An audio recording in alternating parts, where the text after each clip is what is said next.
Good morning my YouTube friends. आज का topic है माता का आंचल। हिंदी विषय से हम लेसन प्लान बनाने जा रहे हैं 35 से 40 मिनट का, जिसमें सबसे पहले आ जाते हैं अनुदेशात्मक उद्देश्य।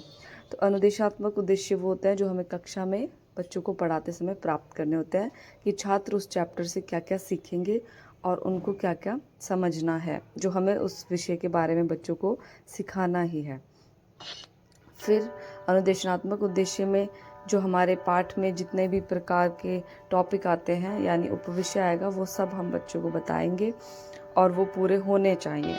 और शिक्षण सहायक सामग्री जो हम पाठ को पढ़ाते समय उपयोग करते हैं, शिक्षण विधि में आप किस किस विधि का प्रयोग कर रहे हैं। जैसे कि आप पाठ पढ़ा रहे हैं तो आप व्याख्या जरूर कर रहे होंगे, तो व्याख्यान विधि, प्रश्न पूछेंगे प्रश्नोत्तर विधि, तो ये आप विधियों का प्रयोग कर रहे हैं वो भी आप लिखेंगे। पूर्व ज्ञान परीक्षण यानी कि आप छात्रों से पाठ पढ़ाने से पहले उनसे जानकारी लेंगे कि आपको क्या क्या पता है, यानी उस विषय से रिलेटेड जो बच्चों को पता होगा वैसे प्रश्न पूछेंगे।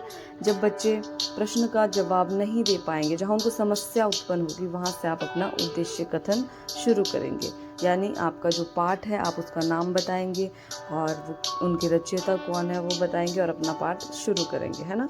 फिर आ जाता है प्रस्तुतिकरण। प्रस्तुतिकरण में क्या होता है कि हम किस प्रकार से कक्षा में पाठ को पढ़ा रहे हैं वो बताएंगे, है ना। तो आप पूरा प्रस्तुतिकरण में छात्र अध्यापिका क्रिया लिखते हैं, शिक्षण बिंदु लिखते हैं कि क्या क्या मेन पॉइंट है, फिर छात्र कैसे कैसे उस समय रिएक्ट करेंगे वो लिखते हैं। और फिर आ जाता है श्यामपट्ट कार्य। तो आप देखेंगे कि छात्र अध्यापिका क्रिया में क्या क्या बताया गया है। आपने पूरे पाठ के बारे में बताया है कि माता का आंचल जो पाठ है, जिनको भोलानाथ मतलब कि शिव पूजन सहाय जी ने लिखा है, जिनका बचपन का नाम भोलानाथ जी है। तो ये सब कुछ आप उसमें लेखक का परिचय, आप यानी कि आपका शिक्षण बिंदु है लेखक का जीवन परिचय, तो उसमें आप ये सब बताएंगे। और आप श्यामपट्ट में मेन पॉइंट्स लिखते जाएंगे। यानी पाठ पढ़ाते समय अगर कोई शब्द आ जाता है डिफ़िकल्ट, कठिन शब्द, तो उस कठिन शब्द का अर्थ आप बताएंगे। और इस प्रकार आप पूरे पाठ में जो भी कठिन शब्द है वो श्यामपट्ट पर लिखेंगे। और लेखक का परिचय लिख रहे हैं तो लेखक के बारे में जो भी है वो श्यामपट्ट पर लिखेंगे। फिर आप क्या आ जाता है कि लेखक के परिचय के बाद ही लेखक ने जो प्रमुख रचनाएं लिखी हों वो भी आप बताएंगे कि आपके पास जो भी पुस्तक में कविता रचनाएं दी गई हैं जो उन्होंने लिखी है वो भी आप बच्चों को बताएंगे, है ना। उस पर आगे आप पाठ को पढ़ाते जाएंगे। पाठ में जो मेन पॉइंट हैं जो बच्चों को ज़रूर पता होने चाहिए, पूरा पाठ पढ़ाने के साथ साथ उन बिंदुओं पर ज़्यादा ध्यान डालेंगे और वो पूरा पाठ बच्चों को इस प्रकार से पढ़ाया जाएगा।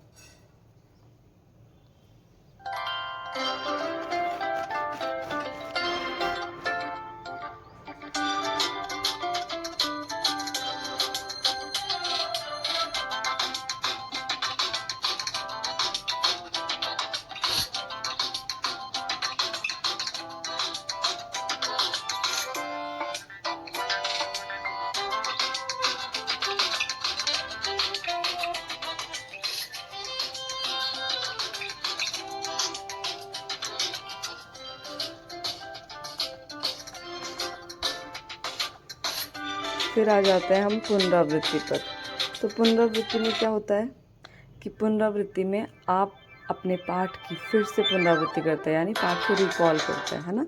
जो भी बच्चों ने पढ़ा है, आपने पढ़ाया है, उसको फिर से आप संक्षेप में बताएंगे कि लेखक का नाम क्या था, उन्होंने कहाँ कहाँ पे शिक्षा प्राप्त की है, पाठ का नाम क्या है और लेखक ने इस पाठ में क्या क्या बताने की कोशिश की है, तो वो आप पुनरावृत्ति में करेंगे। फिर आ जाता है मूल्यांकन प्रश्न की ओर।